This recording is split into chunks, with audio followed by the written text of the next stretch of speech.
Chapter 1255, Mocking Himself. As the smile of sincerity appeared on Klein's face, the face of the spectator, Saint that Inuni had split suddenly cracked open. The silver cracks were all over the place, intertwining with each other, appearing extremely chaotic. Klein seized the opportunity and used his silver knight marionette's silver sword to condense a silver rapier to attack him.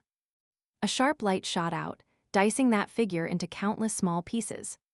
However, these small blocks were abnormally illusory, with zero corporealness.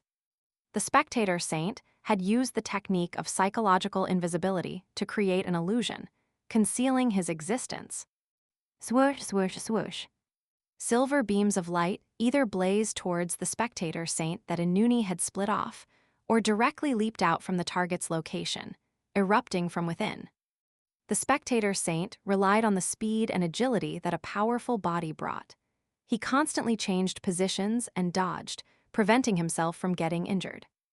As he had a precise understanding and control of his psyche and mind, Klein's intuition for danger prevented an image from forming in his mind, so it was difficult for Klein to predict his actions.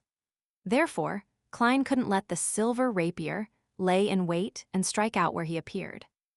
Tab, tab, tab. The huge knight, who was covered in solid silver armor, held his broadsword and charged at his target, as though he could topple a mountain. Due to the existence of the unshadowed domain, Klein's silver knight marionette was unable to hide himself using the light. He could only directly attack. Upon seeing this, the spectator Saint's body suddenly swelled, turning into a hideous, grayish-white scaled dragon that was covered in shadows, a manifestation of godhood. The dragon's body was huge, its gray scales firm. Its claws were powerful, and it managed to block the silver knight's slash. Bangs, bang, bangs, bang. The giant and the giant dragon smashed through the brick rocks of the ancient divine kingdom, causing the palace to collapse. It was a mess. Klein maintained his exaggerated smile and seriously controlled his marionette to ignore Shadow. No, he still did some level of interference. He controlled the spirit body threads of himself, the marionette, the city of Silver's chief, Lovia, and little son, preventing them from being controlled by Shadow. From time to time, he would reach out his hand and summon the historical projection that Shadow was attempting to summon. This effectively canceled out both parties' efforts. Apart from that, Klein didn't even glance at Shadow. Shadow wandered for a while before opening its mouth helplessly and making a bang sound. An air cannon shot out and struck the Silver Knight marionette before exploding. Amidst the rumbling sound, the marionette only shook slightly before returning to normal. The silver armor he wore didn't show a single crack. Ha! Upon seeing this scene, Klein laughed out loud, giving off the feeling that he was about to bend over in a fit of laughter. How could he not be aware of how weak his attacks and defense were? When the two core skills of controlling spirit body threads and the summoning of the historical void projections were rendered ineffective, Shadow, who had no marionettes, could only watch from the side. Be it air cannons, flame controlling, illusion creation, or the clown's combat ability, they were all just embellishments or support. Likewise, Klein didn't attack Shadow because he knew how frustrating it was to deal with paper figurine substitutes, flaming jump, damage transfer, and illusion creation. He knew that there was no way he could deal with the other party in such a short period of time. He might as well let him be a member of the live audience. After all, he couldn't affect the battle. Upon hearing the mocking laughter, the pitch-black Shadow froze for a moment before pouncing forward. It approached Klein and targeted him with attacks. On the other side, when Inuni's true form landed in front of the three demigods of the City of Silver, Colin Iliad quickly glanced at Derek before looking away. He crossed his swords, forming a cross that blocked the path ahead. While doing this City of Silver chief's clothes tore apart by his rapidly expanding muscles. In the blink of an eye, Colin Iliad had turned into a giant that was nearly 6 meters tall. His body was grayish-blue and his muscles were bluish-black. He was a ripped giant. There was a dark crack on his forehead that seemed to be capable of attracting the souls around him, and his eyes were gone. Every inch of the giant's skin and flesh contained immense power, infinite mystery, and a strange spiritual influence. It made everyone who witnessed it inevitably feel a sharp pain in their psyche, turning them into a rampaging mess that wanted to destroy everything, including themselves. Inside the unshadowed domain, Colin Iliad didn't need to worry that the Divine Kingdom's suppression would prevent him from controlling this incomplete mythical creature form, causing him to completely lose control. The invisible barrier around him immediately shrank, turning into silver, sticky, liquid metal that covered his entire body and solidified into an armor that couldn't be shaken. At that moment, the shadow on Inuni's body condensed into something corporeal. It made him turn into a giant that was several meters tall. He held a black greatsword and wore black full-body armor. Black Knight. Clang!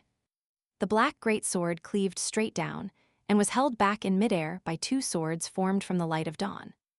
The shadow beneath Inuni's feet and the illusory black wings on his back extended outwards in an attempt to envelop Colin Iliad. Almost at the same time, rays of the light of dawn formed around Colin as they swept forward. The storm that was filled with pure fragments of light swallowed Inuni's shadow, only to be blocked by his black wings. Clang, clang, clang, bang, bang, bang. Colin Iliad's Silver Knight manifestation, Inuni's Black Knight transformation clashed violently, producing a spectacular light show as the tower collapsed. As for Derek, he leaped out with Thunder God's roar in hand after receiving the chief's signal, heading straight for the Sun Saint.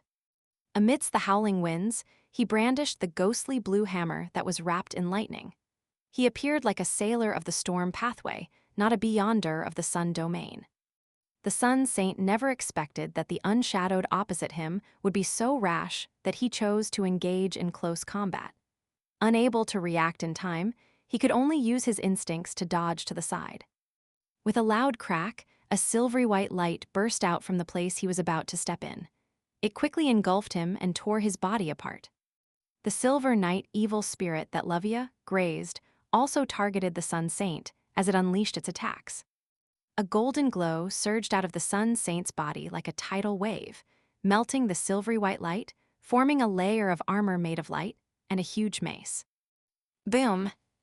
The mace blocked Thunder God's roar, causing the snaking bolts and light to fly everywhere. At the same time, the Sun Saint's body emitted a warm glow that caused the Silver Knight evil spirit to suddenly turn illusory, as if it was evaporating.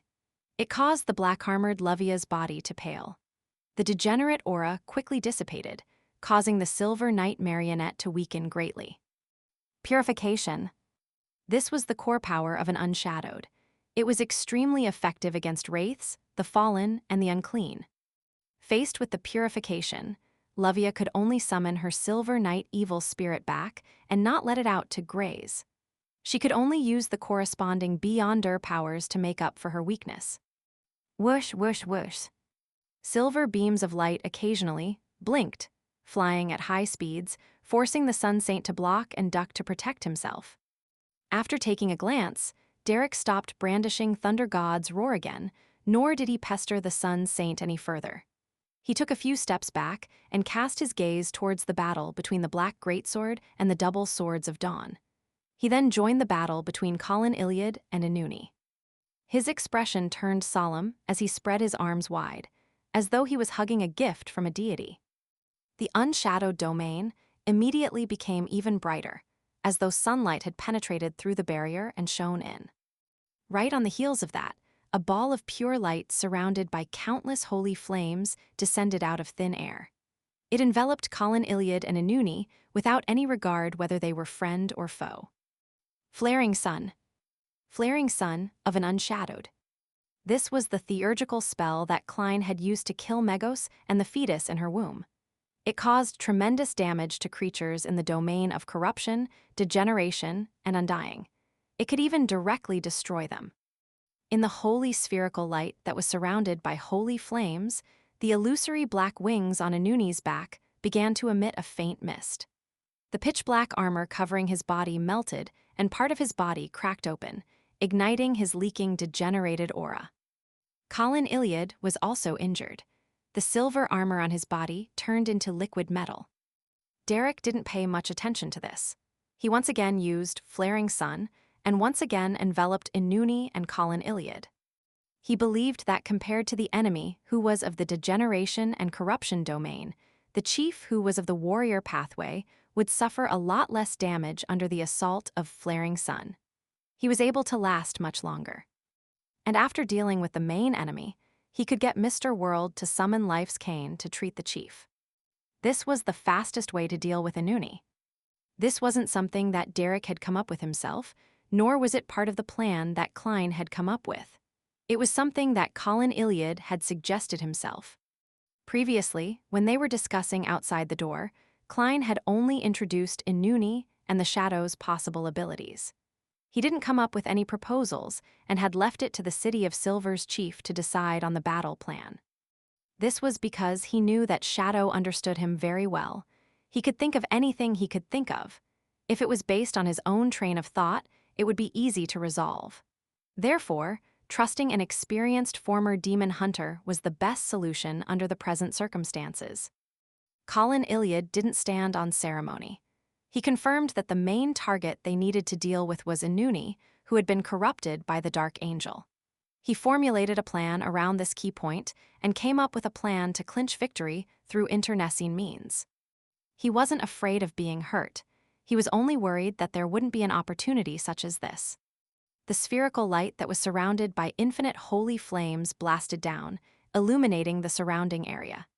It made Klein's shadow dim significantly, making Inuni's black wings become fainter and fainter, almost to the point of an illusion. But at this moment, a pair of black wings suddenly separated from Inuni and transformed into a deep sea.